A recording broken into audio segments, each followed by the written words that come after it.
Voodoo magic. Fucking voodoo magic, man. I'm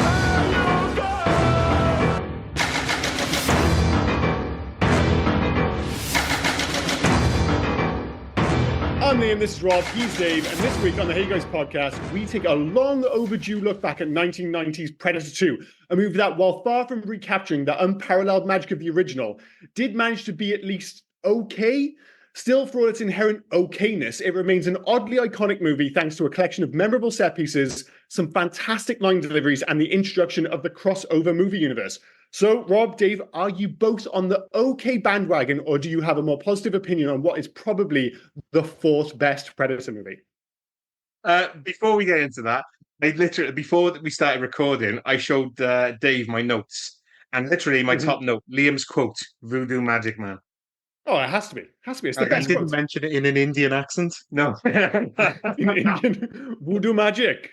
Fucking voodoo magic, man. Actually, I like this film. I've always liked this film. I've always thought it was good. I wouldn't put it on the okay list. I don't. If you look at it, like I prefer it over Predators.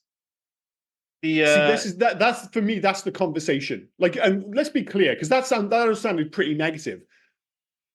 But and I think we mentioned on the Predator podcast, one of our first ones, is that the sequels they don't have the highs of Aliens. You know, like Aliens is one of the greatest sequels of all time. But what it doesn't have is the lull, and there's nothing as bad as the worst Aliens films. Most of the Predator sequels are all just pretty decent, and this kind of if I say this is the fourth best Predator movie, and you say it's the second, yeah, I could go for that. You could convince me. I don't think it's like much worse than I probably prefer Predators, and I definitely prefer Prey, but not by like a ton. Prey's like a much better made movie, but this isn't a brilliantly made film, but it's fun as fuck. Oh yeah, it's great. It's so funny as well. I mean, I love him as much as I do. To see Danny Glover try and be an action star, not the action sidekick. Like Lethal Weapon, it's an action film, but he doesn't do much of the action. Well, he's an old man in that. Yeah, well, although he wasn't old, 40s, but that he was portraying the old man. Yeah. Even in this, do you know how old he was when he made this film, when he shot it? He was a year older than me, man. He was 43. We're basically the same fucking age. He looks old as shit. I'll give him this, right? He's in good shape and he's got screen presence. His big issue is he's so one-note. I was trying to decide, right? Because this is set in the distant future, 1997. 1997, yeah. Yeah, so I was trying to decide if this was an alternative universe where Mike was basically, Murtaugh just changed his name to Mike after he had like a big fallout with his wife. He doesn't talk to his kids anymore. His daughter's fucking rigs. He moves to LA. Everything falls to pieces. So this is just Murtaugh. He just changed his name to Mike. I was like, do you need to change a single thing about this movie? I'm like, no. Just like Murtaugh, he says asshole a lot. I was like, he's just playing the same dude, just slightly angrier. Although, like I said, I do like him in this film, albeit like he's no Arnie. No, he's not an action star. I mean, when he did the roll and shoot on the rooftop, so when he was shooting the Predator at the end, my God, that looked clunky. It's like when you're trying to get up from playing with the kid on the floor. Now, I'm 41 years of age and everything breaks as I'm trying to stand up. That's how I felt like he was when he was doing the roll and shoot. Every time he hid behind something, you just know he's making dad noises when he got up. Oh, 100%. The thing is, right, the first impressions with Danny Glover aren't great. So you get the tweed pants. That's a bad start. Like, you shouldn't be giving your action star tweed fucking pants. That opening sequence with El Scorpio, he does a really dumb thing when he drives at El Scorpio, but then leans out the car into a position which is easily shootable. Like, if any more of a target, but he acts like he's being smart. He shouts, he assholes and stuff. But I like right from the start, I don't think he gets off on the right footing with basically everyone. But above all else, and it's one of the issues with the film, is that the wardrobe department have just done him no favors. Like, can you be too sweaty? The answer for this film is yes. Yes, I mean, he rivals Bill Duke, doesn't he? Yeah. The sweatiest man on camera. I felt so grimy watching it. They look dirty all the time. Yeah. All of the clothes, like you said, it's typical 90s fashion, isn't it? So everything's oversized, nothing fits properly. But it's all beige and brown. He just looks dirty all the time. I mean, they all do. They all just look filthy. It looks like that. Yeah, like even Bill stink. So what came totally first, though, right? What came first? them deciding there was a heat wave and they add the audio thing at the end about the biggest heat wave, or after filming they're going, fucking hell, Danny Glover sweaty. Like, let's just say they're in the middle of a heat wave and we're done. Yeah. Like, what came first, Yeah. the chicken or the egg? Because he's up there. Like when I think of like sweaty actors, I think of like The Rock, I think of Connery, and I think of Harrison Ford. But they've got a way of like The Rock just looks like he's glistening all the time. It's a different kind of sweat. And Harrison Ford looks sweaty, but he doesn't look gross. And maybe it's something to do. I think it's the combination of the film. And fair play, the film is successful at creating this kind of like you said, this environment, that, like the fact that you feel like you're there, that you can almost smell the environment. But because of the clothing, and the clothing all looks big, baggy, and thick, and tweed and cotton, it just looks fucking grim. Like Bill Paxton is wearing a suit. He's not just sweating through his shirt; he's sweating through the suit. I'm like, do we need to see that? There's a scene in the middle of the night with fucking Danny Glover. He's still sweating his tits off as soon as he shows up. I was like, Jesus Christ, man! Does the sun never go down, this motherfucker? I was sweating watching this when it was so warm. I just felt so warm. You mentioned that. You mentioned the beginning of the film. I told Dave before we started recording, I want to talk like 45 minutes about the beginning of the film. I won't, but I want to. My first note was, who are the Colombians shooting at? Because they're all aiming up. Please. When they're shooting, Al Scorpion comes out and he's aiming up. The only time he shoots properly is when he's got the one-shot grenade launcher. And what I loved then, when they went into the building, I love the communal bag of cocaine. Like the communal briefcase of cocaine. Everyone have a sniff, you'll be fine. Let's get then the one-shot grenade launchers. We got a case of them. And then Al Scorpion, I keep calling him Al Scorpion. He might have just been the Scorpion. But it's El Scorpio. That's what he's referencing. Was it? Okay. So he's then got his own cocaine in a weird like delivery system. That Buddha thing that it was fucking insane. And while I'm going on a diatribe, when he fell off the building when the Predator scared him. I love the fact the Predator's invisible where everybody can see him. But when he fell off the building, what was that picnic table made of?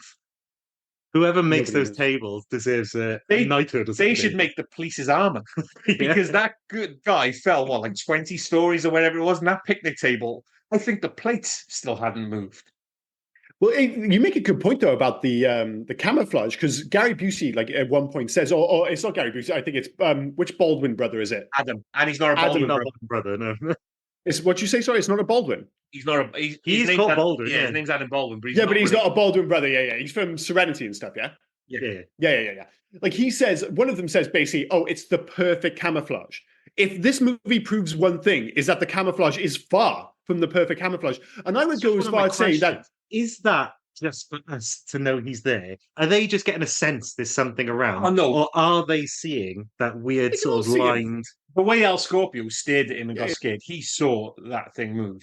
And I know what it's saying, like, if he stands still, maybe you won't see it, but he was moving at the time, so it was shimmering.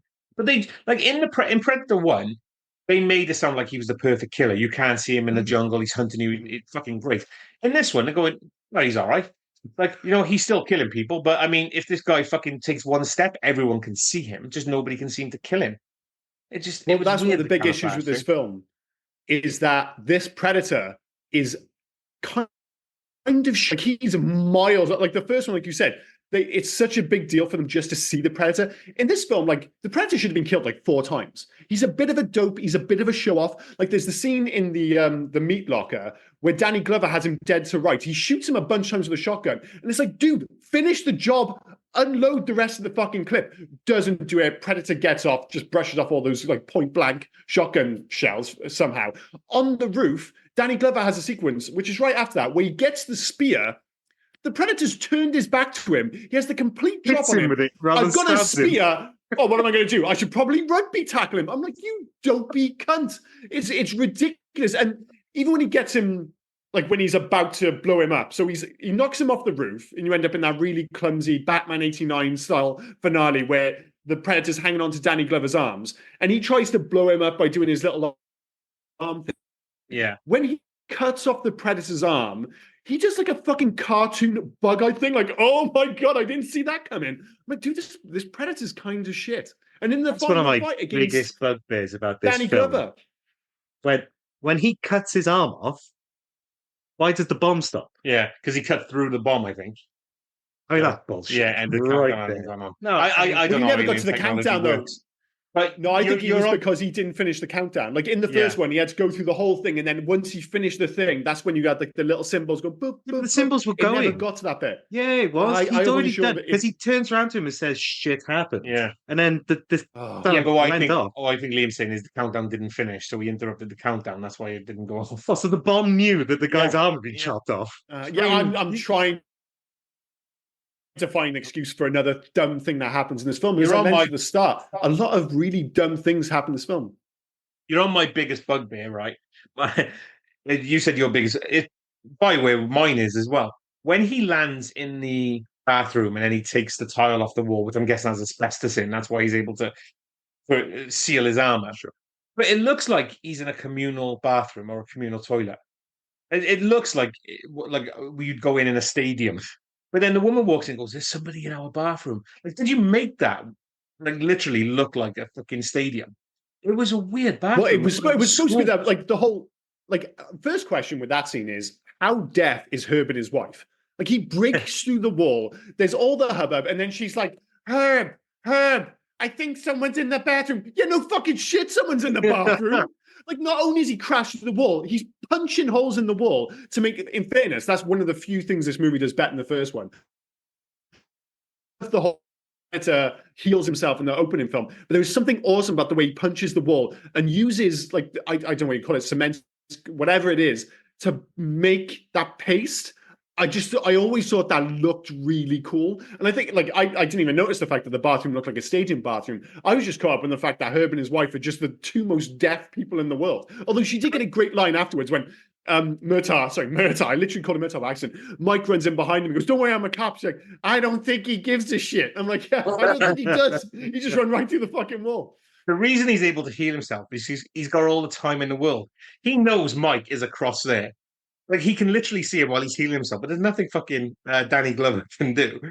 Like, he's climbing down, and then it takes him about 15 minutes to climb over that pipe to get there. Fitting his Well, of pants. course, it's because, just in case it wasn't clear, like, when they set it up at the opening sequence, I'm like, oh, I wonder if him being scared of heights is going to play a part in this movie. Jesus Christ, yeah, we fucking get it. And bringing it back to first impressions, because we mentioned the fact that, are we all kind of on the page that, like, for all his faults, he does a decent film. Yeah, he's a Glover. decent Like, lead. he's He is a okay. decent lead, yeah. He's no Arnie, but he's fine. Yeah, he's a good actor. Yeah, no but one's the ever taken question that away is, from him. would this... He's just not an action hero, is he? No. No. But that is the thing, though. Like, would this movie be made? Would it be better immediately? And these are the two big names that jumped out in terms of, like, the other folk who were up to star in this film before Danny Glover eventually got the role. And the two that jumped out were Patrick Swayze, which makes it a very different movie, but I think potentially works, or Steven Seagal, which, again, he was literally down to be in this film, but he made so many kind of, like, he was like, oh, the cop has to be like a martial arts specialist and all this other nonsense because, of course, it's Steven Seagal. In the end, like, fuck this guy, we're just going to bring in Murtaugh. But as much as I think the Swayze version of this movie might be better, the version I want to see is 100% the Steven Seagal version of Predator 2. Oh, so Steven Seagal would have to have a fist fight with him Yeah, he's gonna and kill yeah. him. Yeah. Oh, I mean, but 100%. Patrick Swayze is just going to turn around to somebody and say, "Nobody puts Predator in the corner." Roadhouse. Yeah, but you can just imagine him talking shit to the Predator. Just, I don't know, man. I just love the Seagal version. But I think ultimately the problem with this film is that despite having some great supporting actors with Bill Paxton and stuff, and obviously Gary Busey, is that they don't do enough to establish the rest of the cast. So fundamentally, the film always feels like it's the Predator versus Danny Glover. Whereas, Yeah. like, I know obviously Schwarzenegger was the star of the first film, but the reason it worked and the reason the best horror slasher films, you know, it's sci-fi, but fundamentally it's a horror slasher film. Just the best ones work because they have a really memorable collection of cast members who get killed off one at a time. And the thing is in this, none of the kills, you just don't give a shit. Like, even when Bill Paxton, we all love Bill Paxton. When he gets killed, I just don't give a fuck. They try and make a big deal out of Danny. I couldn't give two fucking hoots about Danny and his magic fucking necklace. So the whole film, I mean, you're on about shoving the height thing down your throat. How many times did he hug that, like pull that necklace off his neck, going, "Keep an eye on this, yeah, keep an eye on this because it's going to come back later." Oh yeah. Oh, for fuck. Yeah, it was up there with like I'm scared of heights. I also own a necklace. It's like yeah, we fucking get it, guys. We fucking get it. The other option would have been, and I think this again, bringing it back to Steven Seagal, is that what they should have done is go like the full executive decision route. Like they should have got some, or Scream is another one, where they should have got some really big names, killed off one of them in the opening section, and then you're saying like, I don't know who the fucking lead is, and you don't know who's going to last till the end. El Scorpio. Oh, of course, El Scorpio. I like El Scorpio. He makes a better first impression than Danny Glover. What were you going to say? Like you said about Bill Paxton when he died, it was a weird scene, man. It's, when they're on the train, you can't see a lot and everything. And I know that he's technically invisible and everything. He emptied 2 clips into him. When did he suddenly become bulletproof as well? 100%. Yeah, 100%. Straight at him, and nothing. Yes, but he needs to sort his arm out. No, it's a great point. Like the Predator was never bulletproof. Like the whole point was that he was agile, could get away from it. Like even that, you think of the first film where they're all shooting at the jungle. The point is he does get clipped, but he gets away. He doesn't just stand there. And you see the point of view from the Predator as he's pointing the gun right at him, just unloading. It's like the Predator's not bulletproof. And I like that. The train sequence is maybe the most iconic sequence in the film. And I do like it. But that bit is just another part of the film which is just like, oh, we just want to be iconic rather than this film making any fucking sense. Was he after the police? Was he after the people on there? Were the police just happen to be the place? Yeah. There's a lot of these sort of... Why was he in the train? Yeah, there's lots of coincidental... I know it's kind of like slightly dystopian 1997, but why does every single person on that train have a gun?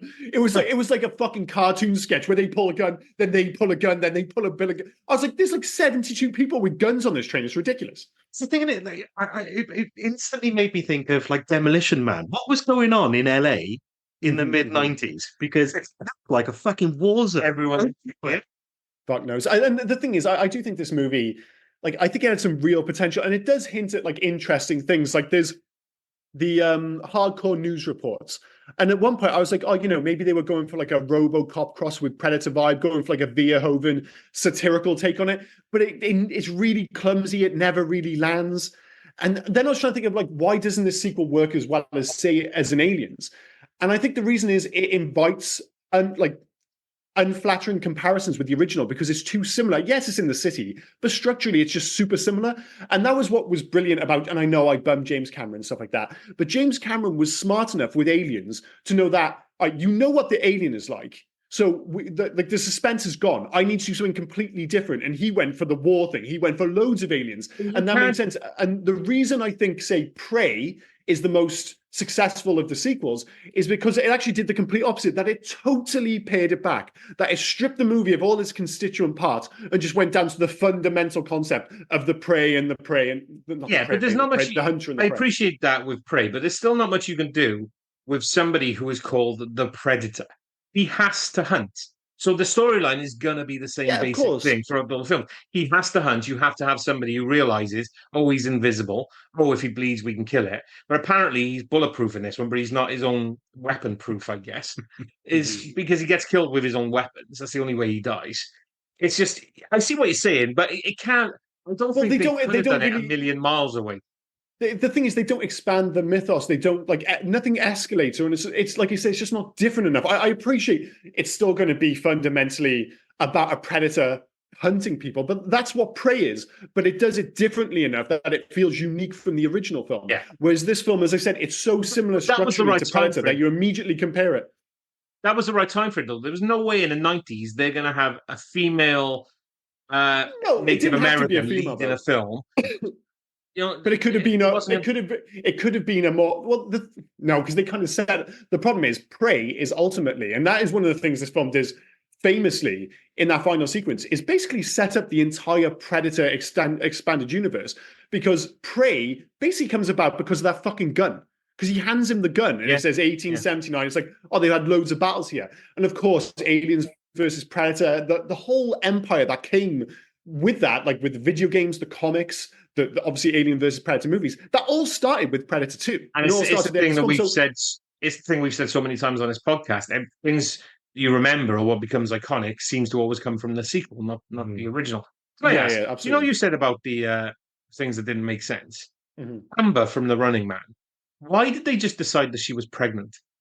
Hadn't been mentioned. There was no hints that she was pregnant. There was nothing. And right in the middle. Oh, by the way, he didn't kill her because there was something inside her. Well, I think they were just setting up the rules again. Like, it was just like, oh, he doesn't kill people if they're unarmed. It was almost kind of like doubling down on that idea that even though he's killing motherfuckers left, right, and center, he's an honorable killer. So even though she had a gun, he's like, well, she's got a baby. There's no need to kill her. Although I will ask one question while you bring her up.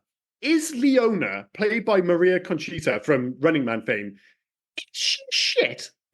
Because some of her line deliveries in this film are so fucking bad. But sometimes I think she's just been given bad lines. But I was watching this film, I'm like, I don't think she's very good, which sounds very It's hard. the same as when we did The Running Man, and she's yelling at Arnold Schwarzenegger, "You Ben Richards, the famous killer!" But she's right by there. Oh yeah, she does. She does. Shout a weight bench. Am I the only one who, for some reason, I mean, it's been a long time since I've seen this film. I was convinced Bill Paxton was the father of her child. Oh. And then I watched it, I was like, where the hell did I get that from? Yeah, that doesn't make any sense at all. We've just met. Also, what film is Bill Paxton in? Because he's not in Predator 2. Like, whatever character, whatever film he thinks he's doing, he is not in this film. It's like his character from True Lies for a start. Yeah. Why again is he saying all of his... Found him quite annoying. I was quite happy when he died, to be fair. The thing is, he does that brilliant Bill Paxton thing. I mean, also in this film, like, not in real life. Yeah. Well, Bill Paxton is almost like the ultimate on-screen slimeball, and he's greater in this. The one thing he can do, though, is like how quickly he turns, and he does it brilliantly in this. Like, he's such a slimeball, but then all of a sudden you're just like, oh, but he's also a bit of a badass. And it's like, I think that's like a Bill Paxton special. Like, he does it in Aliens, for instance. It's like, oh, he's the moany, whiny guy, but when it comes down to business, he can become the hero, and he dies that almost like honorable death. Very similar in both films, and there are nods towards Aliens in this film, like the scene in the meat locker. It's basically just the scene from the APC in Aliens. It's like you just replace Baldwin with a Pone, not a Pone. Who's the guy? The commander, Gorman. No, is that right? Gorman, yeah. Where he's like, as soon as things kick off, he just falls to pieces. So Danny Glover takes on the Sigourney Weaver role. They're all like, they're being watched on a bunch of screens with their names underneath and everything. They're all going confident, and basically they're not given proper weapons because they're all supposed to freeze the Predator. It's a complete ripoff of that scene from Aliens. But again, like everything else this film does, it's just not quite as good. Although I'll admit, like, this film does have like a bunch of set pieces, and because I think the train sequence happens about an hour into the film, and from the train sequence onwards, this film's pretty much non-stop. Not all of it works, but it is pretty relentless then for the next 45 minutes, because you have the train sequence, then you have the meat locker sequence, then I would say Meat Locker Part 2 with Danny Glover, then the rubbish fight scene with the Predator on the roof, then the ship showdown, which we mentioned is a bit clumsy, but is super iconic. And then, like end of the film. But like you said, 45 minutes is pretty much non-stop. And before that, you obviously have like the opening shootout with the gangs. And to come back to your initial point, fuck knows what they're all shooting at or what they're so angry about. I mean, the gangs themselves actually seem a bit cartoonish, but supposedly they're based on real gangs from the 80s, which terrorized, of all places, New York City, makes sense, and Kansas. Okay, sure. This is just some of the facts I read. You know, said I want to ask a question. Sorry, it's not that one. There's another question. His car got destroyed at the beginning of the film, yeah? Totally destroyed. So where did his other car come from that also had a lot of weapons in the boot? Motor pool. Just everything's a gang war, so every car has an arsenal in it. It's the last thing on my list. Why does Danny Glover have military-grade weapons in his car? I mean, it's not like tactical shotgun you can imagine a copper having there. He's got a full... It's like an M4 rifle with a grenade launcher. He's got some kind of gun strapped to his leg. I mean, the stuff in there is highly illegal. Even Arnold Schwarzenegger had to rob a convenience store to get his rocket launcher in Commando. Why is Danny Glover just fucking fully kitted out? And it's one of the worst kit outs. Again, it reminds you that he's maybe not the movie star we want him to be. to be fair, convenience store that has military grade equipment, or just in the back of his car. I'm not too Sounds sure. pretty ropey, Yeah. doesn't it? It's It does, it concepts. does. Although As well. speaking of Sorry. weapons in this film, like I do miss the giant handgun with outrageously massive sights, and it felt like everybody had one of those in this movie, and it just felt like that Everyone was had like lasers, and also you couldn't be in the Yeah. in the special team without having a And like, stupid gun. that's why they all wear big clothes. They just I love the pulled out idea. That's what they actually say. Welcome to the special team. Here's your laser sight giant handgun. It's like, yeah, fucking awesome, man. So cool. You look at Amber from Running Man. She goes, "Where the fuck am I going to put this?" Where are you gonna put Yeah, that? Jesus Christ. in your prison. Well, pocket. speaking of, I mean, we mentioned Bill Paxton. Obviously, we might mention Maria Conchita. I mean, the real star of this film, make no mistake, is Gary Busey. I mean, it's amazing that we've gone this far without mentioning him. He is maybe the best action movie character actor. I'm not sure if there are many action movie character actors, but if there is one, it's Gary fucking Busey. Like, he's never the lead. When I think of this, I think of Under Siege, I think of Point Break, and in all of them, he's never the lead. And in every single one of them, he fucking slays. And we all seem to have universally forgotten, because he's gone insane, that in the 80s, Gary Busey was a fucking badass. To this day, like, Mr. Joshua is one of the great on-screen bad guys. He's fucking. That was the first thing I saw him in. I was just like, oh, well, Gary Busey just knows fucking kung fu. I'm gonna, of course. I'm going to agree with you on most of that. I have to disagree. He was pointless in this film. I kind of think they didn't use enough. Yeah, I agree with that. I want more of him. But as the guy who is meant to come in, we know what we're doing. And as soon as he says we know what we're doing, we're the special team, they're going to get killed. You know that. I just don't think there was enough. He gave Busey enough to do, so I think he was pointless. Yeah, I do think that. Oh, see, I completely see what you mean. It wouldn't matter. You wouldn't have cared if he died. Busey needs, and apparently Busey was brought in to replace Schwarzenegger because Schwarzenegger didn't want to do it. Yeah. Because it's yeah. So, but that's I mean, that's my immediate thought. If you can't get Schwarzenegger to do your film, Busey. But I see what you mean. But my argument is he's not in enough. But with the little he's given, he still gets some of the best lines. Like when he's spraying the Predator with the fucking ice foam stuff, and it's like a nothing line. He's like, "Too late to go home now," and I'm just like, why does that line stick in my mind? Like 30 odd years later, when he's explaining to fucking Murtaugh, and he's like, he's not getting it. He's like, a fucking alien. I'm just like, yeah, you fucking tell him. And he's like, when he's explaining what the Predator does, like, oh, he's on safari, lions, tigers, bears. Oh my, I remember all these lines, Gary, basically every line he has in this film is ingrained in my head. But to your point, I wish he had more to do. And it comes back to that initial point about having a decent cast, but you not giving a fuck about enough of them. Like, they should have got Busey and Mike together much earlier in the film, working together. They should have teamed up for the end of it. They should have been, and they should have teamed up, and then the rest of his team is taken out, so he's on a mission now to sort the Predator out. Or maybe he gets injured and he sends Mike on his way for the final showdown. Yeah. But there should have been more Busey. The one thing Busey did give us is the freeze frame. I think that's fantastic. If you Google Predator 2, you will just find that Gary Busey freeze frame. That's a great freeze frame. That's his face after the Predator shoots him with his shoulder-mounted rocket from point-blank range. And how does he survive? How the fuck does he Gary survive? Busey. Because he's Gary. Again, that makes no sense. So he gets shot at point-blank range, somehow magically survives.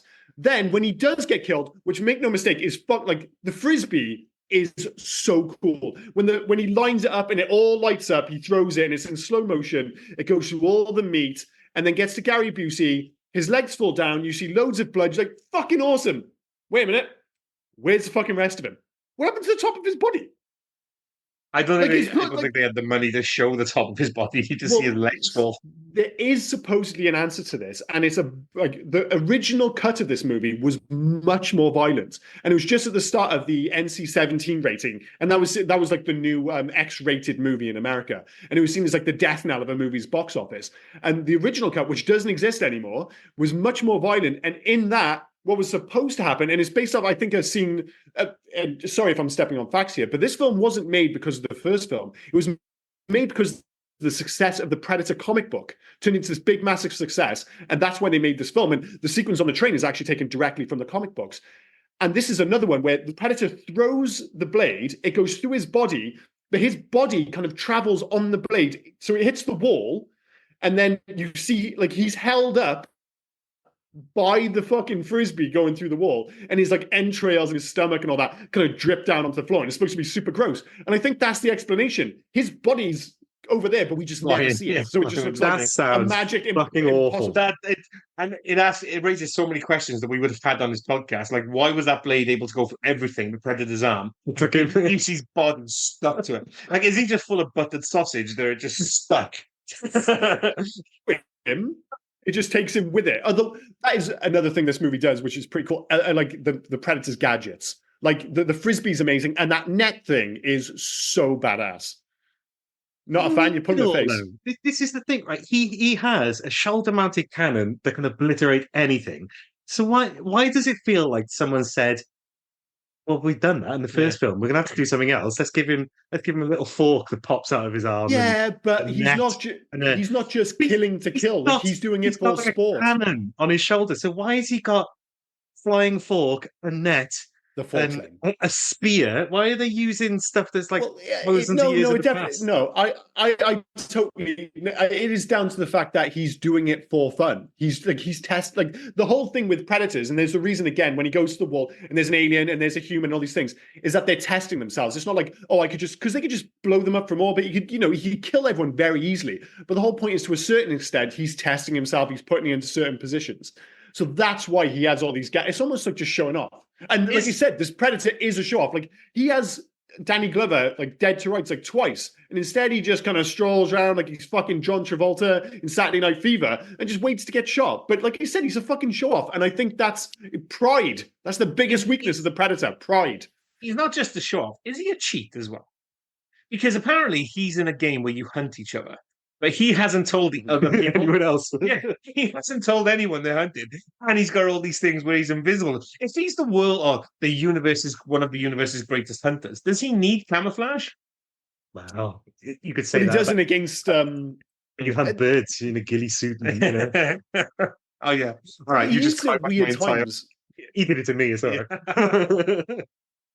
Well, it's like the sequence with King Willie, and I'm not sure how I feel about King Willie and his magic bones. It's a strange King Willie fucking reminds sequence. me. That's a pointless scene, wasn't it? He reminds me of the bad guys from Marked for Death, the Steven Seagal film, where he goes up against the Jamaican drug lords.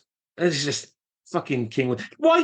Why was King Willie a big enough, I guess, fish to be put on the wall? Of all the skulls you have on the Predator skull wall, why was it Big Willie? Big Willie? It did feel ceremonial, didn't it? Like it was a big deal. Like I said, the whole thing about the Predator being a show-off. Like, he doesn't just jump down and kill him. Like, he jumps down, and even though he's got his like camouflage suit, he's basically just freaking out King Willie because he's walking. He knows King Willie can see him. King Willie can see him. He's got the camouflage, but then he turns it off and kills him anyway and takes his head away. Like I said, he's a showman. That's his shtick. I actually think they should have kept more with like the voodoo gang members. That was, I thought, one of the cooler scenes. You know, it's got the great line, fucking voodoo magic man, but it's got the, this isn't about money. It's about power. And it has like the fucking needless 80s / very early 90s tits. Just tits. Like, why is there sex? I don't know. Was she? Yeah. Okay, so I found out. I didn't know she was a porn star, but my God, she was having fun. God, that reminds me. The first time I watched this film was with my mum, and that came out, and I was quite young, and I was like, "Oh no!" Ooh. And she just looked at me and went, "She's enjoying herself, isn't she?" Fuck's sake. She was really enjoying I herself. get it. It's supposed to be, I'm not even sure if you'd call it a metaphor, but the whole idea is obviously this is supposed to be the concrete jungle, and they really do lay it on, like she's making animal noises and all that jazz. It's all a little bit clumsy with the imagery, but what it really is, if you're watching it with your mum, a really fucking loud sex scene. That's what it boils down to, you know, and not what you need when you're fucking 8 years old. That's for damn sure. Did you keep an eye on your mum's hands? Were they above waist height? Were you okay? Oh dear. Do we have anything else we want to add? I mean, I mentioned the Super Predator face, you know, the healing scene. Like, do we like the ending of this film?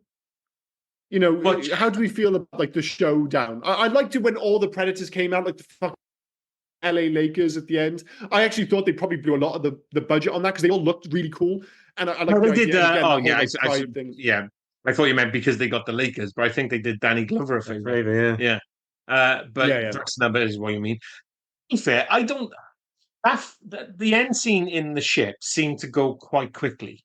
There was the build up with it where he's chasing him through the streets or the rooftops and stuff, and then all of a sudden he's in the ship and he's able to take him out pretty quickly. I didn't know whether or not it needed more. Again, for me, it would have been having two guys there or a bigger battle going towards the ship than the actual ship itself. But Yeah. as a kid, I guess everyone was the same thing. When you see that, when you see the Predator skull on the wall, you see those guys. They give the gun. They respect him as a better hunter. So I kind of like the ending. I think the ending is, and it leaves a lot open. So it's quite ambiguous. I think it's good. I think it's one of those weird scenes. Like, and I know you're not like a Star Wars fan, but it's like people have been very blasé now about, like, say, when Yoda fights Count Dooku in Episode 2, and I know this doesn't mean much to you. But, you know, one of those scenes, like, in the moment, and obviously to compare this, it's one of those sequences now, because we know what's happened. They made those terrible Alien versus Predator films. Like, the reality of what happened afterwards was never as awesome as we hoped when we watched this back in 1990. But to see the alien skull and all those, like, potential different species on the ship was such a big deal in 1990. Like, a massive deal. And another thing we take for granted now is, like, these crossover universes and all that jazz. It just wasn't a thing. Like it blew my fucking mind when I was like, wait, the aliens and the Predator, they fight. Like, it was fucking insane. But then you had to wait. What was it? Was it like 20 years or whatever it was for Alien versus Predator? A real disappointment. Yeah, I mean, but I will actually say on record, I liked the sequel. Was it Alien versus Predator Requiem? Thought that was good. Is that the one in the ice? Oh, you fucking. That's the first one in the ice. The second one was the one in the town where. I thought it was on. Where Rob Halfsack is one of the guys. Oh, god damn it, Rob! Yeah, I thought the worst thing that was going to happen. I'd rather watch that than fucking Dune. All right, no, all right. Let's just talk real now, right?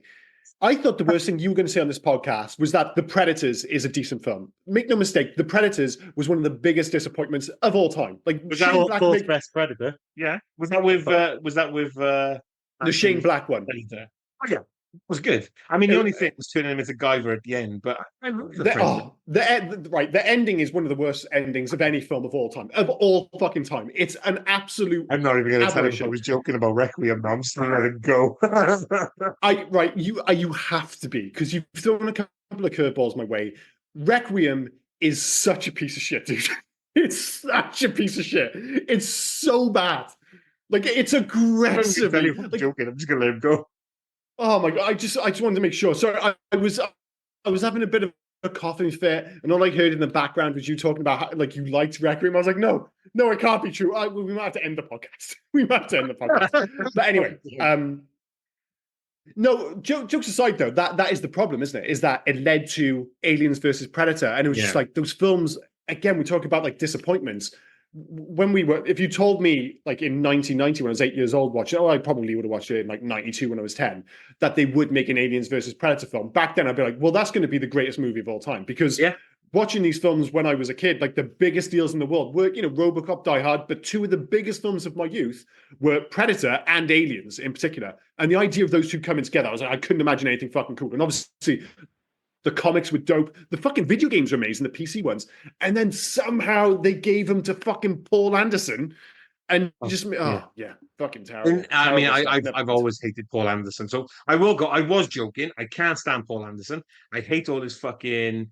he didn't make Requiem. It was a special effects guys who made... I forgot their name, but it was like, I think they're brothers, they're special effects dude who made the second film. And that one was even worse. Like, the Paul Anderson one's bad, but it's just bad. Requiem is, like, outrageously bad. When you had the idea of Alien versus Predator in 1990, when was this released? 92, I think it's 99.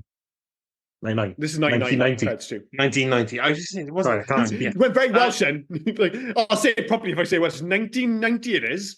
19. When you saw that and you thought Alien versus Predator was coming, in your mind, well, in my mind, I'm assuming you're the same. Ripley's coming back, Ripley's coming down. You're going to have, like, Ripley and maybe Dutch or Danny Glover again going up, and the aliens are in your mind. That's fucking epic, and then you get what you got. You know, it's fucking. It's right. And we won't go into the Predator thing about how bad it is or how, you know, whatever you might think of it. But the reason the ending of the in because some of that film's okay, but I was very much swayed by the ending, is that they did that whole what's in the box thing for half the film. And I started thinking, like everyone else, you're like, man, if fucking Arnie gets out of there or fucking Sigourney Weaver gets out of there, I'm going to lose my shit. And then that fucking armor came out. And I audibly, and I don't do this in the cinema because I'm like a bit of a cinema Nazi. Like I tell people off for talking, no sound at all. Thank you very much. I audibly went, what the fuck? Like you can't be having that. Yeah, well, I mean, but no, this film's got a much better finale. That box was human size, so it was originally meant exactly somebody. It was meant, and then all of a sudden they decided, you know what, we can't get the person we wanted because I think they went down the Dutch route and then they said, oh, maybe no, can we get Ripley, but maybe she's a bit old. Oh, what about Adrian Brody? Let's bring him back. He took out some predators, and so let's get him back. Oh no, we can't do that. Okay, let's just make it a Guyver suit. And you're like, oh, fucking hell. I mean, to be fair, that build up, the rest of the film, I think, is great. I really enjoyed it. But that Adrian Brody have brought to the. They're going to save the universe because he can kill a couple of predators. And he killed predators. I like Adrian Brody was fucking good in the Predators. Adrian Brody was legit good. I thought. He's boring to watch. Anyway, but he's just a man. Yes. It was a shit ending. At least the suit gave them a proper thing. Well, the other problem, not only was the suit a terrible idea, but it looked shit. That was like the really unforgivable thing. Whatever you say, and I know this is Predator 2, not the Predator, but whatever you say about the Predator, it did give us one of the best lines in the world ever. Fuck me in the face with an aardvark? Fuck me in the face with an aardvark. Yeah. Of course, that classic line. Love it. Back to this. Do we have anything else to say about actually Predator? Yeah. Did Predator always have a vagina in his mouth? Yeah. Like, I can't remember seeing flappy labia inside. Yeah, when he opens his mandible. And, no, but it felt like they really leaned into it. Yeah, because he goes out of his way. He calls him Pussyface in the film. Yeah. And all of a sudden I was looking at it, I was like, fair play, that mouth really does look like a vagina. And I was like, I thought the exact same thing. I was like, I know he always had that kind of weird facing going on, but I was like, I don't think the inside of his mouth was that pussy-like, dare I say, in the previous film? Guessing, or has been since. Not every Predator is the same. Also, I don't think you got that good a view of it in the first film. He takes it off and he screams, but it was like close up into his mouth. Because Dutch had trapped him on the floor and he's about to stab him and he said, what the fuck are you? And you see his face because he starts laughing. I might have to go back and have a look at that. Yeah. I'm going to have to check for pussy mouth in the original Predator now. This is ridiculous. There's one thing I'm going to mention before we move on and it's the most unforgivable oversight of this movie, without question, are the really boring credits. Like, the credits from the original Predator film should have been this series' greatest legacy.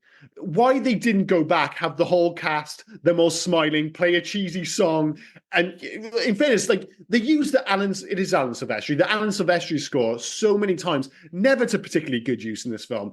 And then the credits, they don't use it. They don't have the cast there again. I was just like, guys, that was a layup. It was a fucking layup. And I think it's because the cast, although individually I like them, I think Bill Paxton's great, Danny Glover's great, Gary Busey is great. Mm-hmm. They weren't as likable in this that they were in Predator. In Predator, even though they're the killers and things, and again, Predator 1's credits are fucking insane. Like they do not belong to the rest of the film. But I don't know if I wanted to see a bunch of sweaty people in LA giving me a thumbs up again on the screen. Yeah, and that comes back to the fundamental issue with this film is that despite having a pretty decent cast, they often feel like they're wasted. It's like you don't care when Bill Did you notice as well? You don't care when Gary Busey dies, and you should care when they die. That's the whole. Like in the first film, even when fucking Hawkins dies early in the film, you kind of care, and it's just like I don't give a shit about any of these people. Two things, right? Did you notice Lethal Weapon Captain again? Yes, just randomly. He's always any police thing that's going on in the 90s. He's there. Yeah, and even though I've seen this film many times, I completely forgot that the deputy chief was Robert Davi or Davy or whoever he is, and I instantly thought, oh, he's evil. Yeah, this is Robert Davi. Yeah, you just think he's fucking evil, like he's one of the Colombian drug lords or something. I may be stereotyping on that one, but it's true. Yeah, honestly, even though I've seen this film many times, I just thought. It's one of those interesting films, and maybe I'm kind of stepping on, scores and recommendations here, where I hadn't seen it for a long time, but it was exactly what I remembered it being. It's exactly what I thought it was going to be. It was exactly what I remember it being, for better and for worse. It's just one of those fucking movies. Should we move on to favorite scene? Yeah. You want to go first? Yeah, cool. I'll go first. Mine's pretty easy. I mean, the meatloaf sequence is pretty good, but when I think of this film to this day, I always think of the train sequence. And I know Dave rightly brought up the issue with the fact that Bill Paxton shoots the Predator like 72 times. It doesn't seem to bother him, but it still looks great and it still feels unique. Like, you have action sequences on trains and stuff, but nothing quite feels like the set piece from Predator 2. And I think it starts with just the wild thing of just everybody on the train having guns and the Predator just going to town on everyone. Yeah, it's easily my favorite sequence of the film. For me, it's El Scorpio. Just El Scorpio at the beginning. For some reason, that guy just... I'm ready. Yeah, He's such a lasting impression. He's awesome. I love the fact he's got 2 Uzis and doesn't know how to shoot. I mean, I don't think any bullets of them went straight. They would just all went in the air. But come back down. That's the thing. And then if you, yeah, they will come back down. But if you can't shoot for shit, like, it's probably best that you have 2 Uzis. If you're just going to spray and pray, they're the guns for it. And a grenade launcher. But I just love it. I mean, I don't think I would have liked that scene as much if it wasn't El Scorpio. I am totally like probably Mandela affecting this up, because he probably isn't called El Scorpio or whatever. No, he is. He's El Scorpio. He's played by. Oh, sorry. He's played by a stunt guy who's actually done stunts for, like, he was married to Lindsay Wagner, old school actress. You looked at me blank then. Did you know as well? I say, did you know?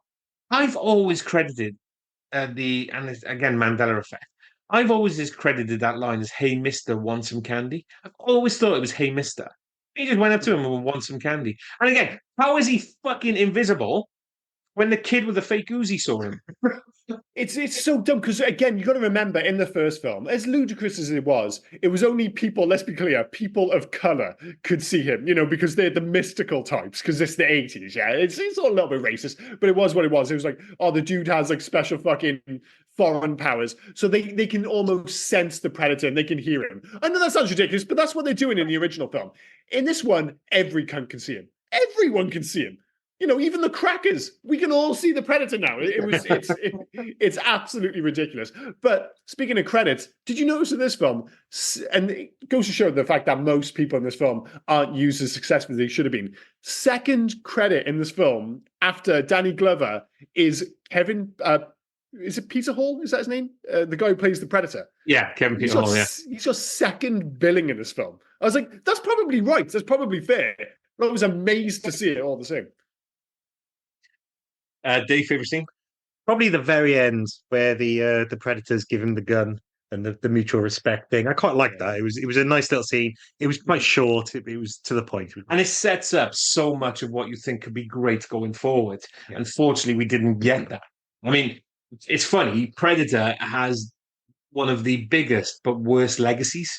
It's ridiculous, like the amount of just shit that's come from it. So.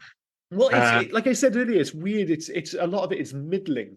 But as much as I like that sequence, to come back to that, it does feel like it's followed immediately by a really clumsy nod to the original film. Like, why does he have so much ash on him? Like, he does the jump over the top, and when he walks out and he's covered in all that ash and he's great, he just looks a bit dopey. Like, they just don't do as well. Again, another one of those things where, oh, remember we did that thing in the first film? It's like that, but not as good. And that is the constant problem with this film. It happens like 72 times. Do you have a question as well? The ship was underground, yeah. Yeah. So how long has the ship been under there? That they've built buildings on top of it? They sort of come out of a subway tunnel, don't they? Yeah. So did they reverse it back up a tunnel? I think that's what happened. Like, they had, because they've got their like camouflage. I think they've overshot it and gone, fucking Jeff, reverse it, mate. You've got 200 meters that way, Jeff. I don't know why the Predator's called Jeff. Reversing. Like, bing, bing, bing. Yeah, he's looking over his shoulder, and all the other Predators like, fucking Jeff, man. He always does this. Yeah. All this technology, and you always overshoot the fucking mark. Unbelievable. Anyway. Jeff. My name is Jeff. Sorry, just a really odd reference to, what was it 21 Jump Street? 21. Hey, tell him that time, man. Tell him that really in-depth story. My name is Jeff. It's such a great sequence. That's my favorite scene in that film. Just put it that way. Oh, I loves. Oh, sorry, Loves. Yeah, Yeah, so we all did favorite scenes. number one, like I'm going to give him his due. Danny Glover, he's no Arnie, but I think he's actually pretty good. He's got good screen presence in pretty good nick. Number two, when I was younger, we already mentioned this, the alien skull was the coolest thing ever. I mean, now it might be the worst, but back then it was the fucking business. So I don't want to forget that. And number three, like, despite the fact that they kind of wasted the really fun supporting cast, Busey, Paxton, right down to, I think his name was Henry Kingi as Al Scorpio. I had him down as one of the characters. Like, he leaves a mark. I always remember him doing the cocaine and just fucking losing his shit. You say his name's awesome. Henry Kingi. Henry Kingi. I'm not sure if that's pronounced Kingi. That's why Lindsay Wagner married him. Henry be kinky. Ooh, Henry Kingi with a name like that. If ever there was a case for nominative determinism, Henry likes to fuck, no doubt. Anyway, sorry, your loves. Sorry. So for me, surprise, surprise, it was Al Scorpio. Yeah, like he made a big impact. It was a fan. Well, we can all. That's the one thing we're all agreeing on. Al Scorpio fucking rules. Secondly, the transition of the King Willie scene, where King Willie takes out his little cane sword, and then he starts like his mouth opens, he screams, and then the transition cuts to him just Predator walking away, and is his head. So there's no, you don't see the fight, you just see that transition. I thought that was cool as shit. I really liked that. And secondly, the build, like the Predator, the whole hint of what could have been for this. Like the skull on the wall, the flintlock pistol, things like that. I know they come back to it now with Prey, but I really like that. That is the thing. They've all paid off. Like the gun paid off, the skulls paid off, and you can argue about how successfully they paid off. But everything that this film set up, they kind of ran with all of it. The skull as well, next to the Predator skull, the little one that looked like an alien skull. That looked like the skull from the guy in Willow. So they just got back to like Willow times as well. I'm just taking that Willow times. Or now I'm just thinking of a Predator film where he's just running around killing midgets. It's like, God damn, man. Seems unnecessary, dude. Anyway, quickly move on for the love of God. To be honest, again, similar last week, I found quite difficult to find loves and hates for this, because I did really enjoy the film. Nothing stand out either way in particular. Yeah, it feels like that's a perfect, I think, sum up of this film. It's like it's perfectly decent, but it's very hard to find something I truly hate or love. It's like I said in the intro, it's okay. Yeah. I mean, I like the gun handover scene. We've already established that. I mean, Glover's line, "You're cutting my dick off and sticking it up my ass." I mean, that actually fits. This film does have a lot of cool lines. Does. I really enjoyed that. And I know you weren't massively keen on it, Liam, but I quite like the continuation of Predator 1's music. It kind of it let you instantly know, where things were going. You knew what was happening. So I quite like that. Oh, just to be clear, like Alan Silvestri's score is legitimately like a bit of an action masterpiece. The problem is with this is that it felt like they're like, well, we've got the score and we're going to like create the scenes around it. So it's like you get these like that score in particular is great at building tension. And then you're watching the scene and going, there's no tension. There's no tension. The music is creating tension for a scene which doesn't fucking have any. So again, the score in itself is fantastic, but it's another one of those where it's constantly reminding me of the first one, just going, Predator 2's okay. Kind of wish I was watching the first film, but hey ho. Hates, number one, can a movie be too sweaty? Yes. The answer is yes. Even dripping at night. Fucking dripping, unnecessary. Number two, Danny Glover given an uphill battle by the costume department from moment one. As I said, I like Danny Glover, but God, I like Bill Paxton's suit with the sweat marks. It's just all very upsetting. And number three, the Predator is occasionally just dumb as fuck. Like you say, he's a bit of a show off. He should have been killed a bunch of times. Like the Predator in the first film is a badass. In this film, I'm like, he's a bit of a dope. So they're my hates. I'm going to take sweaty off mine because we know that this film is too sweaty. Maybe he just needed a Bic razor. Yeah. Oh, that would have done it. That dry shave really upsets me when I see it. Oh, so it's not dry. No.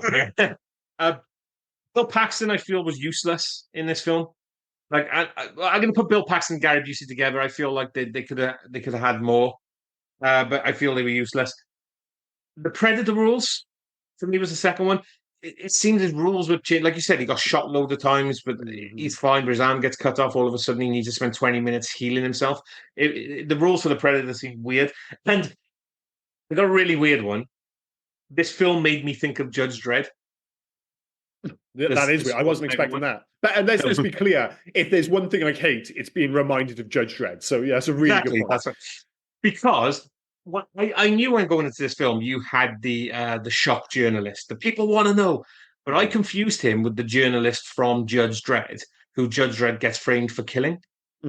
So I just confused the guys, and all of a sudden, then I'm thinking about Judge Dredd. So this film made me think of Judge Dredd, and it upset me. Well, it's a great point. Like, if any film reminds you of Judge Dredd, it can't be that good. Because my God, that film fucking stinks.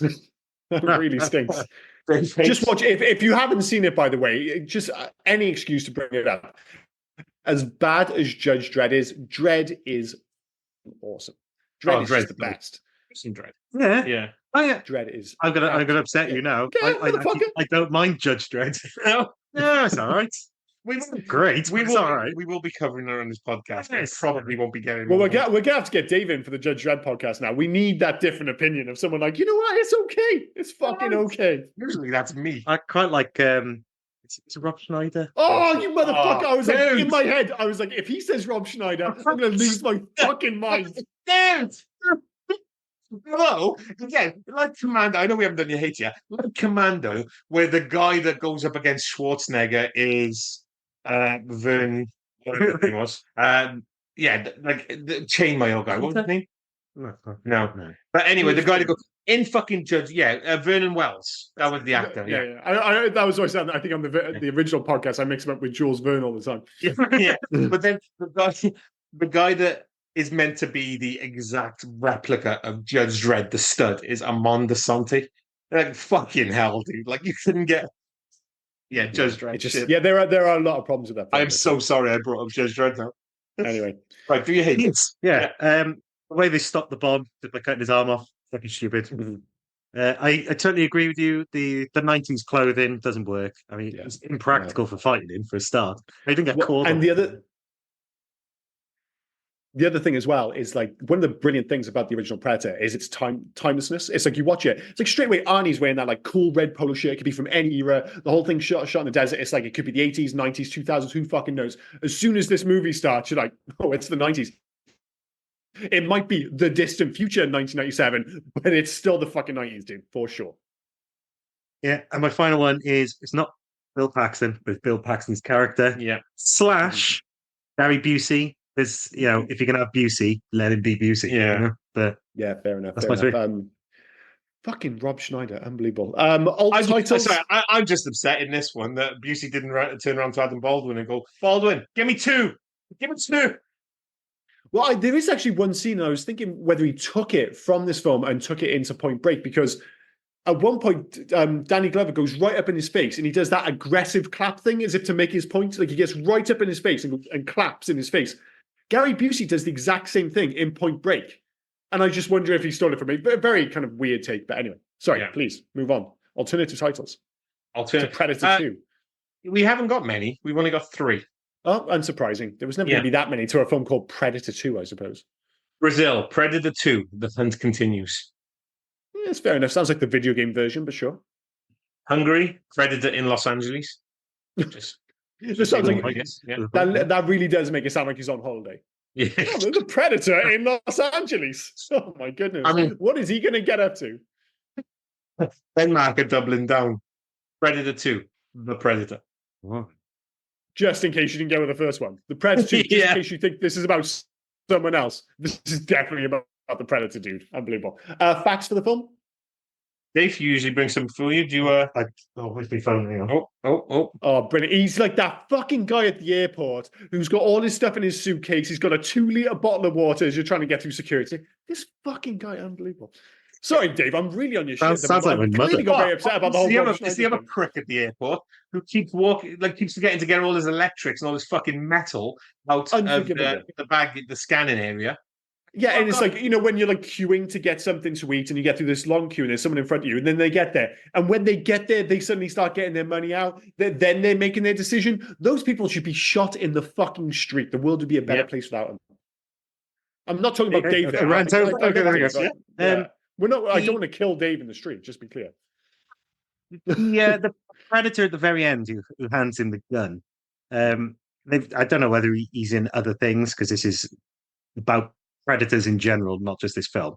But they called him Greyback, and they said that on his arm, just near his gauntlet, he's got a badge that's got a native Indian on it, and it was part of the United States Second Infantry Division, and they played significant roles in World War One, II, and in the Korean War. So it suggests that the Greyback Predator might have fought in one of those wars, or gone hunting while they were fighting. Got himself involved.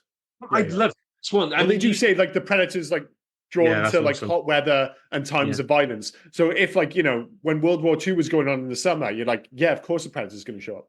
Yeah, but I said after Prey, I'd love to see the one in feudal Japan. I still that's think the that obvious idea is one, great. But I'd love to see one where they do go to like in no man's land. The reason why it's no man's land is because the predators out there just fucking taking people apart. I think that'd be great. Is that your only fact? I was just going through IMDb otherwise. Oh, there you go. Okay. So I liked it. Filming of the alley scene was very troublesome for the filmmakers due to the rough neighborhood. The alley was littered with garbage, most of which was used in the film, and plagued with large rats. Local residents, angered by the noise created by the film crew, would throw bottles and paper bags filled with feces from windows at the crew in the alley below. Damn. Worst of all, the film crew found a dead body hidden among the garbage. The most horrible places I've ever had to film in were the alleys in downtown Los Angeles, Shane Mahan commented. And Predator 2 was shot in a lot of these disgusting alleys. They were dirty and depressing and gross, with people peeing on walls. We'd be rigging something and there would be rats there. I mean, you just leave it. We found a dead body. Yeah, that seems like enough. Yeah, you wouldn't think they're actually on location. I love it. You're trying to film a really intense voodoo magic man scene, and somebody's just throwing bags of shit at you.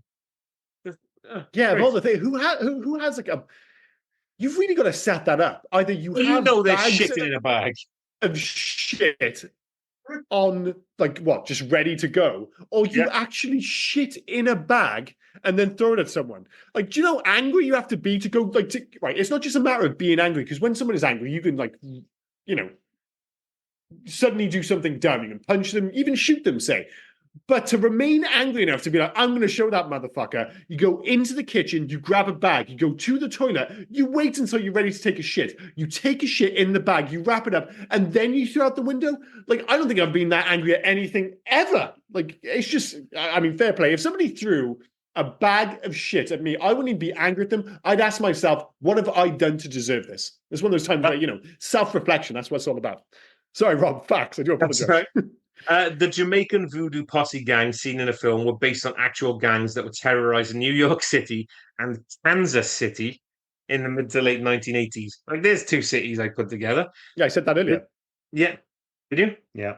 I was ignoring you. Yeah. The Jamaicans were not played by actors or stunt people, but real-life bouncers, because as director Stephen Hopkins said, they had to be able to be physically intimidating and die fantastically horribly.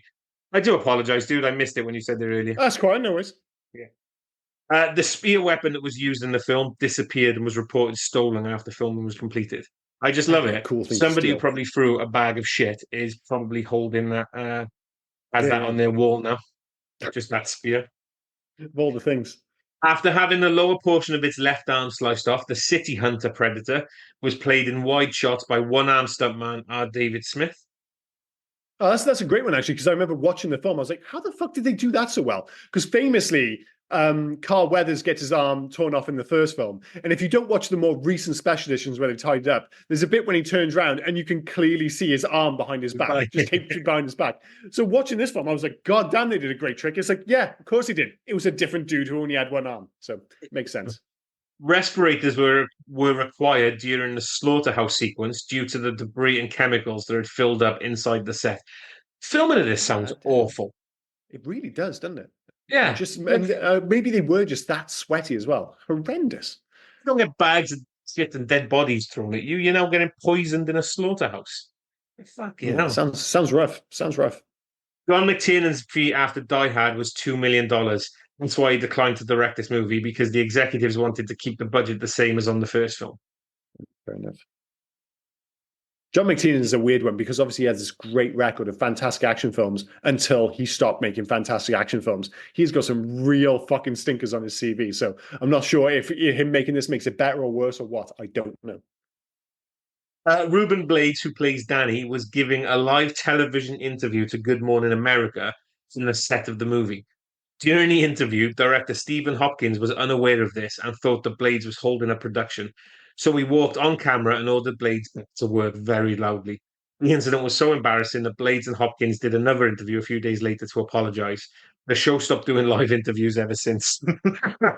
Fantastic. Fantastic. Any more? Oh, mate, I got fucking loads. Do you want to do one more?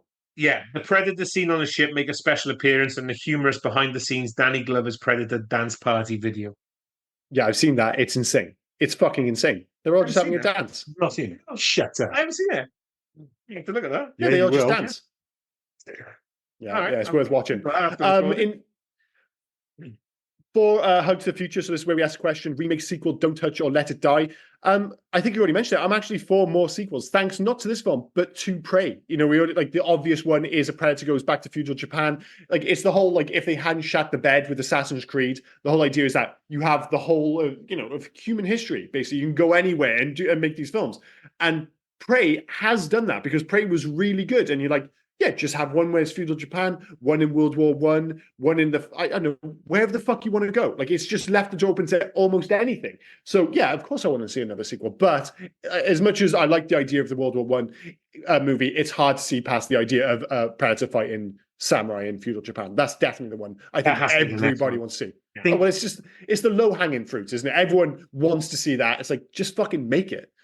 You're right. It has opened the door to all these different options.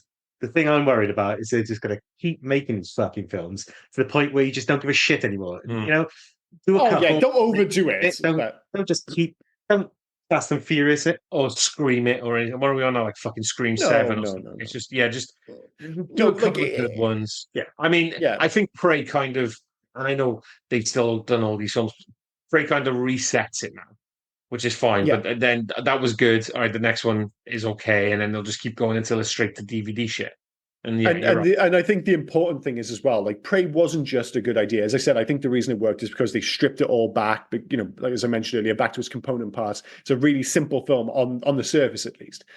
The most important element of that film is that it's just really well fucking made. That was one of the most, like, when that was like straight to, because I think it was Disney Plus over here rather than to the cinema. I remember that opening shot and immediately thinking, why the fuck isn't this in the cinema? Like, it's such a gorgeous film to look at. And it's no good then going, yeah, on paper, Feudal Japan Predator, that's a good idea. But you've got to get a good director again. You can't let go of the quality. I actually agree with Liam on this. When I saw the opening shot, I stopped watching it on my iPad and put it on my big TV instead. It's too gorgeous a film. Like, this film's like fine. Like, the director, what's his name? Stephen Hopkins. Like, he made Lost in Space in 1998, which is a weird film. Everyone's forgot, like, Joey from Friends, isn't it? Matt LeBlanc. It was a really big deal, like, the build up to that. Everyone's like, fucking Lost in Space. Everyone, like, back in like the early 90s, Lost in Space was still kind of a thing because the reruns were still on TV. I think everybody back then, at least, still had a pretty strong concept of what it was. And I know it's come back now with Netflix and stuff. But the movie, like, the special effects, certainly at the time, I remember the trailer being like, this film looks fucking amazing. And then it came out and it wasn't amazing. I'm sure as well, we've got to be in some sort of alternate dimension. I've never known any time for Matt LeBlanc to get mentioned. Oh, the film star Matt LeBlanc, not Gary Oldman. Matt LeBlanc. I'm talking about this from the perspective of 1997 going into 1998. Like, I was a massive fan of Friends back. Like, Friends was like the biggest show in the world, bar none. Yeah, and it was like the idea of Matt LeBlanc being in this action movie. Like, they weren't selling it on Gary Oldman, and Gary Oldman's great, but they were selling it on Matt LeBlanc. Make no fucking mistake. But in the end, Matt LeBlanc's not the problem with that film. Gary Oldman's not the problem with the film. Dare I say it's Stephen Hopkins, because the film's just not very fucking good. And it's the same, like, he made it out Nightmare on Elm Street 5 in 1989, not great. Life and Death of Peter Sellers in 2004, it's okay. And it all comes back to this film. It's decent, but it feels workmanlike in a way that Prey doesn't. Nightmare on Elm. It's funny, you said Nightmare on Elm Street isn't great. That's the reason he was given this job, because of that film. Yeah, it's bizarre, right? Somebody saw something. I mean, maybe the wrong thing, but they saw something.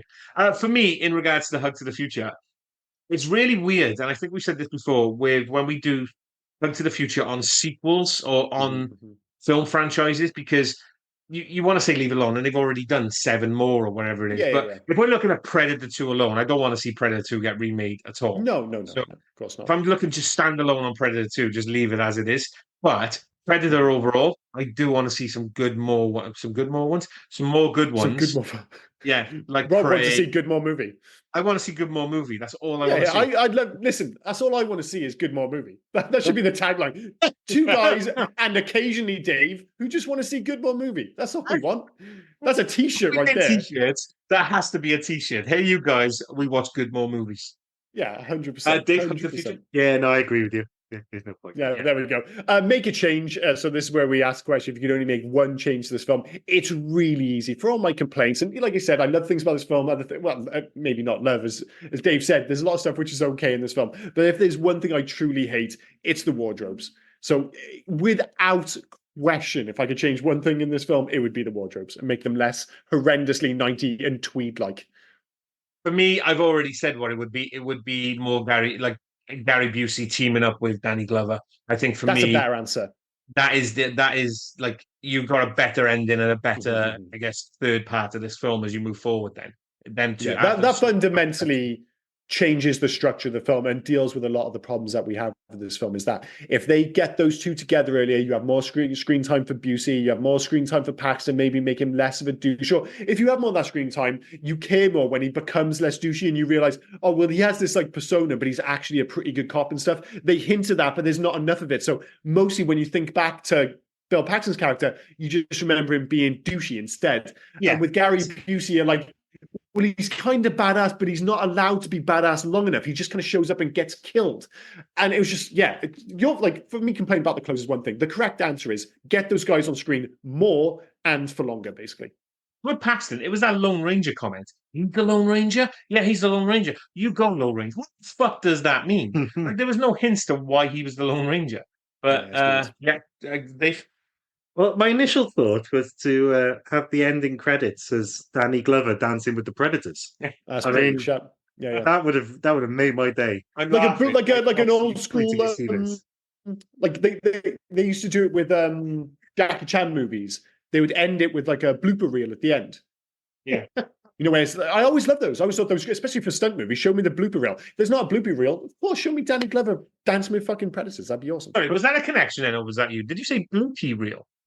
Yeah, I think it did cut out blooper reels. Okay. The bloopy reel. I was trying to get past good more movie. Good more movie. Well, when I actually thought about it, not to sound like a stuck record, fucking bomb on his arm. Rather than cutting it and it just stopped working, why not cut his arm off before he finished doing it? And then legitimately didn't need to go off. Yeah. So fair enough. That's more of a classic Rob style technicality, which usually get caught up. So thanks for bringing that up, Dave. I mean, I did throw one today, though. I did throw a technicality, that picnic table. Oh, there was the picnic table. Sorry, I forgot about the picnic table. My mistake. In terms of video games, there was a Predator 2 video game for the Mega Drive, Master System, and Game Gear. It was by Acclaim, and it was bang average on all of them. It was mostly about shooting gangsters than anything else, and you'd have like the 3 little dots like chasing you around. But you're just like the Mega Drive version was they looked okay. It was like an isometric view, and then the Game Gear and the Master System, it was like side on. But basically, it was just shooting no-face gangsters while a little dot kind of chased you around, and it was just okay. The closest thing actually to Predator 2 was Concrete Jungle on the OG Xbox and PlayStation 2. It was basically Predator 2, but played from the perspective of the Predator. Sadly, while that sounds like an awesome idea, the game was also bang average. If I was going to make a Predator 2 game today, and this is a bit of a deep cut, is Crackdown 3 wasn't given the respect it deserved. It was made by Sumo Digital. I'm not sure if you ever played the original Crackdown on the 360. It was like a big deal back in the day because it had like a demo disc for Halo 2. And it was one of the first like really popular open world games. And essentially it was set in the future and you're a cop, but you get increasing like basically superpowers. So you can jump around the city and it's cool. Like you collect orbs, you shoot bad guys, all that jazz. And Crackdown 3, it got a lot of criticism because everyone's expecting it to be this big thing where they demoed it and had destructible environments. That never happened. What it eventually turned into was more Crackdown 1. And it's the most 7 out of 10 game ever. but it's still really fun just jumping around the city, collecting things. And unlike the movies, which are, we're always talking about going backwards, in this game, it goes to a future version of the city where you have all these super cops jumping around. The only difference is you're playing as a Predator. So you still get like the classic Crackdown gameplay of like collecting orbs as you like run around the city and climb up about things. The only thing is you're killing the cops instead of being one. So that'd be mine. But I can see the confused look on your faces because you haven't played Crackdown. So yeah, this will make sense to people who played Crackdown. It'll make perfect fucking sense. For me, like you said, I mean, the Predator is the video game character, isn't it? If you want to Predator video game, you want to be the Predator going around just taking, I guess, out innocent people. Well, not so innocent, they need to be armed. But for me, it would be Crysis. Do you remember Crysis? Yeah, where you could actually have the camouflage suit, and because he's the thing about the Predator is the Predator he's got Predator powers. Yeah, and the Predator's got all these great weapons. He's got this fucking, I don't know, erection spear and and all this other shit. So that's the official name for sure. The erection spear. He just tickled the end and it just got bigger. So it would be Predator. It would be Crysis for me if I was going to do it. Only because I've never heard of that crap one you were on about. Crackdown is loads of fun, especially like you said, especially back here. It was like a really big deal for a couple of years. Anything with Crysis is a great show. Do you have any suggestions, or are you skipping the video? Dave's out. He's bailing. So this is, well, you've got to answer now because this is the scores and recommendations. I'll go first because it's really easy for me. This is the most 3-star fucking movie of all time. You can make an argument that if we were using Rob's scale, that this would be 2.5 because it's so middle of the road. As we said, okay, it's fine. I don't hate much. I don't love much. It's just okay. And like I said, when I say it's the 4th best Predator film, it's not because it's terrible. It's because I think Predators is slightly better made, and I think Prey is definitely better made. This is still fine, but that is all it is. It's fine. Danny Glover is fine. The visuals are fine. The Predator is fine. Everything's fine. And the best things aren't given a screen time. Busey is great. He isn't given enough to do, so he's just fine. So yeah, 3 stars as fuck from me. And would I recommend it? Yeah, if you've seen the first film, there's enough to recommend. Yeah, I'd still watch it because it's kind of fun. And it's on, if you haven't seen it for some reason, you listen to this podcast, it's on Disney+. For me, welcome to the Rob scale. It's a 3.5. Because there's a lot more that can be done with it, but I don't think it's... I think it's a bit better than middle of the road, even though it probably sounds like I'm shit on it quite a bit.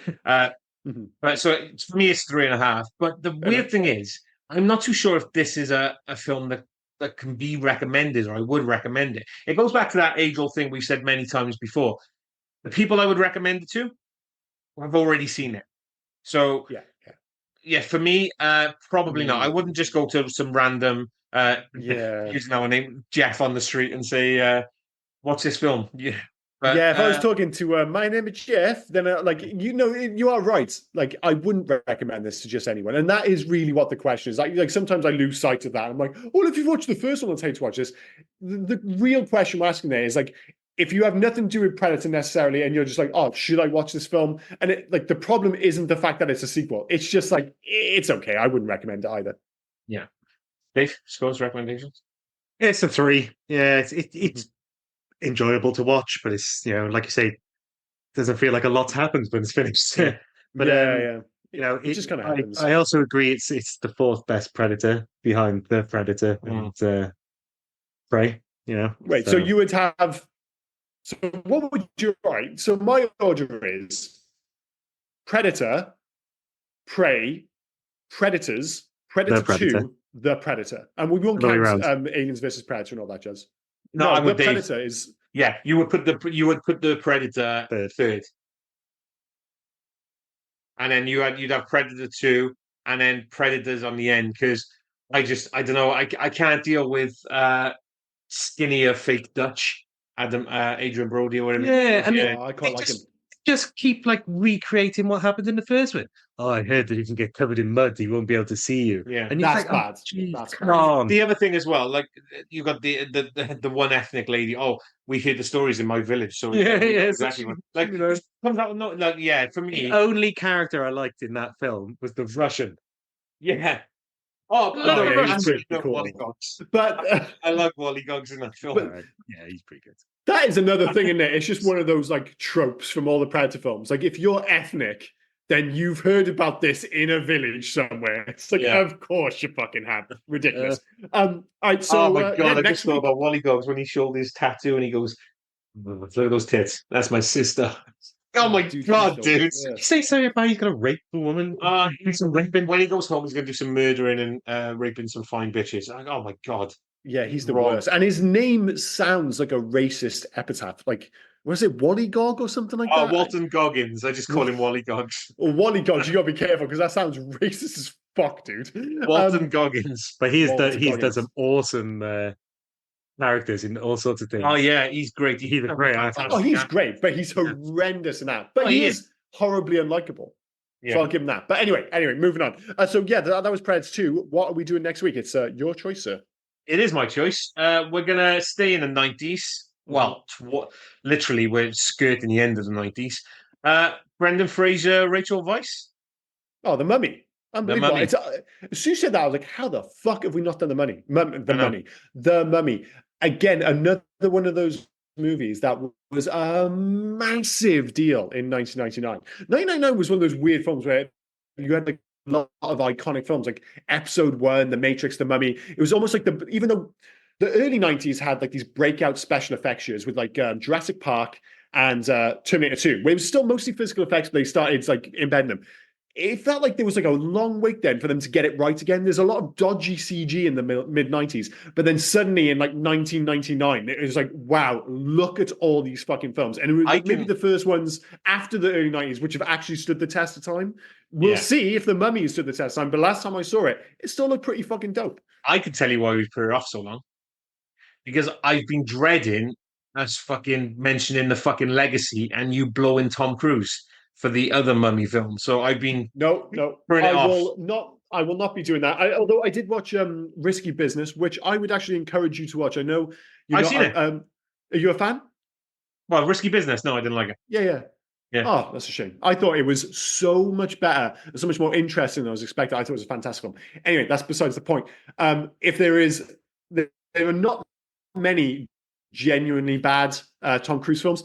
I watched 35 minutes of that, and that was all I could get through. It's bad. He's bad in it. It's a bad film. It's maybe without question, I think the worst Tom Cruise film I've ever seen, and not a great. It's the worst of Tom Cruise. It's just him on autopilot. Doesn't work. So yeah, I'm not going to be talking much about that. Sadly, I'll be interested to actually hear what you make of the direct sequels. Because 2, maybe 3, I'm not sure about that one. But anyway, we'll get to it next week. Great choice. So please do join us next week for 1999's The Mummy. Do you have anything else to add before we wrap this shit up? No, I'm good. Dave, anything? No, I'm good. Yeah. Cool. I've been Liam. He has been Rob. He's been Dave. And you have been listening to the Hey You Guys podcast. Cheers, guys. Bye-bye. Cheers, guys. Cheers. Oh, and before I forget, where can folk reach us if they were so inclined to? Well, you can actually reach us on Hey You Guys 80s at Facebook, Instagram, and on Twitter. But if you want to send us a mail, do heyyouguys80s@gmail.com. Send us in your recommendations. Send us in your thoughts about any of the episodes. Just literally talk to us. We'll have a one-sided talk with you on the podcast. Yeah. We're nice folk. Get in touch. But no, cheers, guys. Bye-bye. Cheers, guys. Bye now. Hey, you guys!